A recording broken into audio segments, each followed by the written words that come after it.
À la pêche, à la baleine, à la pêche, à la baleine, disait le père d'une voix courroucée à son fils Prosper sous l'armoire allongée. À la pêche, à la baleine, à la pêche, à la baleine, tu ne veux pas aller, et pourquoi donc? Et pourquoi donc que j'irais pêcher une bête qui m'a rien fait? Va la pépé, va la pêcher toi-même puisque ça te plaît. J'aime mieux rester à la maison avec ma pauvre mère et le cousin Gaston. Alors, sur sa baleinière, le père tout seul s'en est allé sur la mer démontée. Et voilà le père sur la mer, voilà le fils à la maison, voilà la baleine en colère, et voilà le cousin Gaston qui renverse la soupière au bouillon.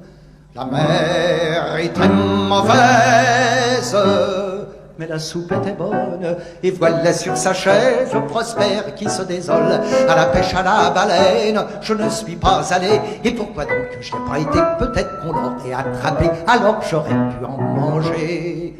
Mais voilà la porte qui s'ouvre et ruisselant d'eau, le père apparaît hors d'haleine, tenant la baleine sur son dos. Il jette l'animal sur la table, une belle baleine aux yeux bleus, une bête comme on en voit peu, et dit d'une voix lamentable: dépêchez-vous de me la déposer, j'ai faim, j'ai soif, je veux manger.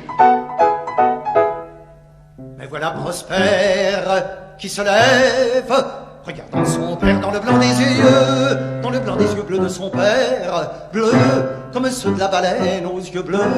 Et pourquoi donc que je déposerais une pauvre bête qui m'a bien fait, tant pis, j'abandonne ma part. Et il jette le couteau par terre, mais la baleine s'en empare, et se précipitant sur le père, elle le transperce de père en part. Ah, a dit le cousin Gaston, ça me rappelle la chasse aux papillons. Et voilà Prosper qui prépare les faire-part, la mère qui prend le deuil de son pauvre mari, et la baleine, la larme à l'œil, contemplant ce foyer détruit. Soudain elle s'écrie: et pourquoi donc que j'ai tué ce pauvre imbécile?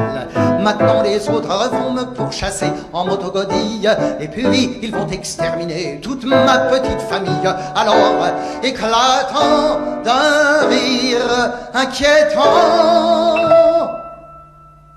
elle se dirige vers la porte et dit à la veuve en passant: